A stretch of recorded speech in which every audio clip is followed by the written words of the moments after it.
Սուկյաս Ավետիսյանը։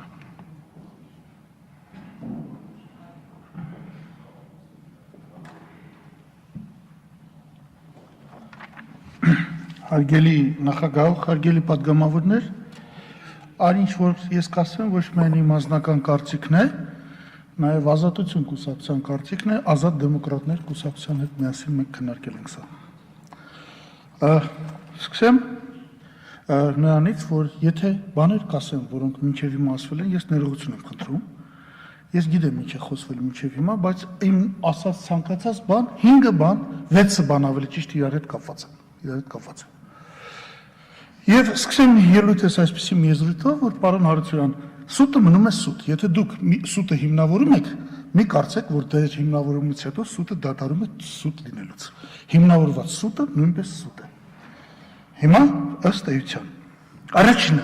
ընտրողների թիվը։ Հարգելի բարեկամներ, ցուցակներում ունենք 2.5 միլիոն ընտրող, 2.5 միլիոն բնակչություն։ Նորմալ է, երկրից անդադ բան է լինում, մարդիկ գնում են։ Իդեպ այս անգամ 200,000-ով, քանի որ 200,000 անձնակի ունեցող մեկն էլ են 5 տարում, վերջի 5 տարում, վերջի պարլամենտական ընտրություններից, 100-ից 200,000-ով ավել կլինի դրանց թիվը։ Ինչ է ասում ընդդիմությունը։ Ընդդիմությունն ասում այն կեր։ Դու գրում ես երկրորդ հոդվածում, որ եթե տեղական բանընտրությունն է, Երևանն է, Գյումրին է, Վանաձորն է, Դիլիջանն է, Իջևանն է, մշտական բնակչությունն է մասնակցում, ո՞վ է մշտական բնակչությունը։ Այն քաղաքացիների այն մի հատվածը, որը 6 ամիս եւ ավել ապրել այստեղ։ Մնացածին դուք հանում եք մշտական բնակչություն, բայց ցույց եք տալիս, եթե գա դիմում գրի, գնաք քվեարկի, ասում եք նույնը արեք ամբողջ հանրապետությունը։ Դուք ասում եք չէ։ Ասում եք դա հնարավոր չի, բայց եթե բոլոր բնակավայրերում հնարավոր է, բոլոր բնակավայրերի գումարը հանրապետության գումարն է։ Ես նույնիսկ երեք առաջարկ արեցի, ասեցի կապեք բաների սահմանապատ ծառայության հետ, այստեղ ասված նրանց ծրագիրն ուրիշ է, ծրագիրը փոխեք, բայց մյուսներինը ո՞նց եք անում։ Ես ընդամենը դա տեխնիկական հարցեր ծրագրի հարցը։ Այսինքն դուք ասում եք 6.5 միլիոն անձնագիր ունեցող կա, քվեարկելու իրավունք, ցուցակները չենք մաքրի, բայց ես խոստանում ենք, այնպես անենք, որ ավելի լուրջ մարդը որ ստեղ չի չքվեարկի։ Եղբայր մաքրեք ցուցակները։ Դա կապ չունի, թեկուզ իդեալական դուք կասկածեք այդ ընտրությունը։ 1 միլիոնին հանեք ցուցակներից, որոնք հանրապետության քաղաքացի են, բայց վերջի 6 ամսում չեն եղել հանրապետությունում։ Դա պարտավոր եք անել։ Սա ընտրողների թիվը։ Երկրորդ, լոգիկան ընտրությունների։ Անկերներ, Բերիկ զորով սարով չանցավ, անցկացեցիք կայուն մեծամասնության թեզ, լավ արիք։ Կայուն մեծամասնության թեզը վերցրել եք Իտալիայից 54%։ Կամ ասենք Հունաստանում քվեարկում են, հաղթած կուսակցությանը բոնուս են տալիս։ Բայց մտցրեցիք, տեսեք ինչ էիք ասում եք կայուն մեծամասնությունը որ չտպրտա, բայց այնքան չլինի, որ կայուն մեծամասնությունը ինչ ուզենա անի։ Կայուն մեծամասնության նոր սահմանությունում մտցրեցիք օրդենական օրենք հասկացությունը 3/5-ով անտվում։ Ուրեմն այս շին էլ պարզ պիտի լիներ, որ կայուն մեծամասնությունը 3/5-ից ավել չպիտի լինի։ Չէ, դուք ասում եք 2/3 խրելու ենք ինչ է վերջ։ Սահմանություն եմ ուզում եք ցանկացած կփոխենք։ Բայց 54%-ից եք խոսում։ Այս ախորժակները բանալը մարսեցիք չանցած սահմանադրությունը, ախորժակը բացվել է։ Հասկանում եք ինչ եք անում։ Գոնե ձեզ հաշիվ եք տալիս, դուք ինչ եք անում։ Ոնց կարող է պատահի կայուն մեծամասնությունը լինի 66.6%։ Եթե կա կայուն մեծամասնություն, սիրելիներս, ուրեմն կա կայուն փոքրամասնություն։ Անպայման։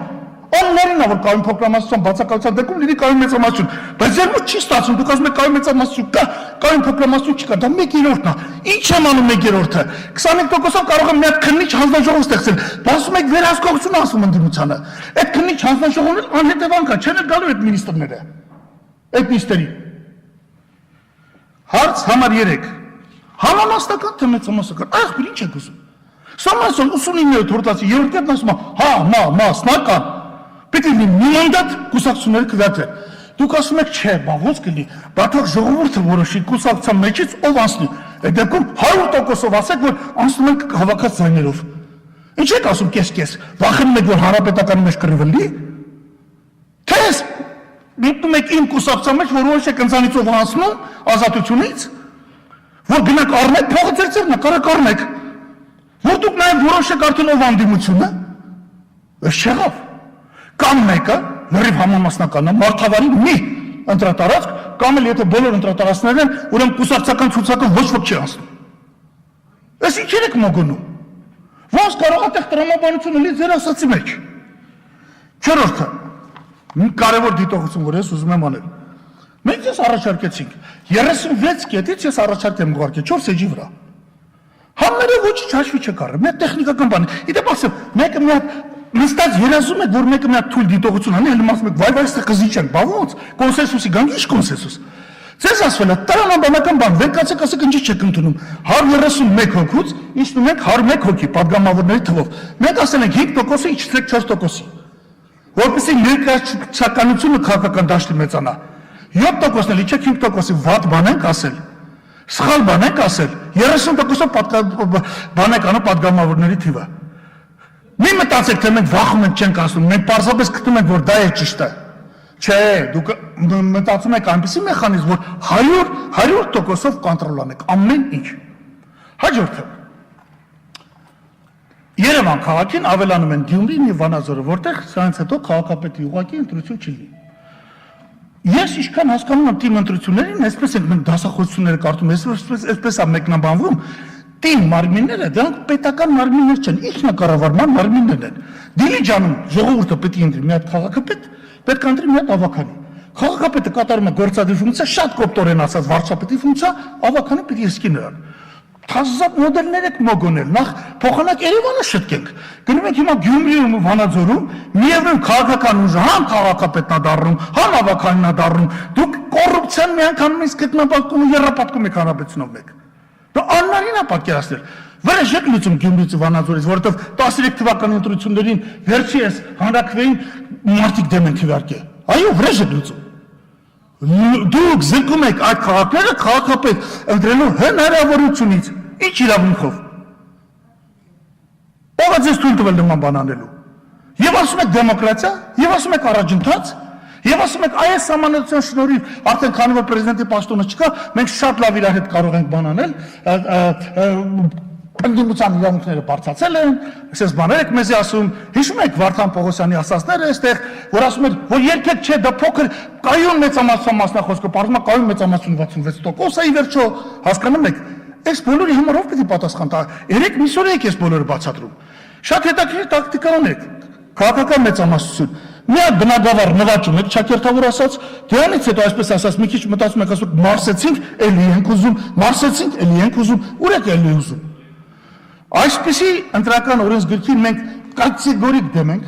կոչ ենք անում, քանի որ կա մի բան, ես ընդդիմությանն եմ կոչ անում, ովքեր ընդդիմությունն են ներկայացնում, միայն դեմ լինելով հնարավոր կլինի սրա դեմը կանգնել։ Այս ընտրական օրենսգրքով դուք փաստորեն մտնում եք նաև մեր դաշտը, դուք ուզում եք որոշեք ընդդիմությունից ով անցնի, ոնց անցնի, նույնիսկ կուսակցության միջից ով անցնի, այդ համագումար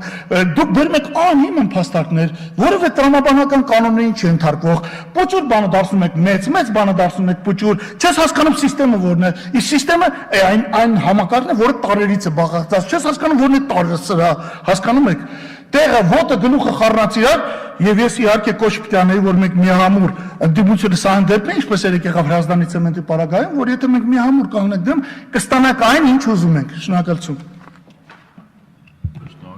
պարոն Բագրատյան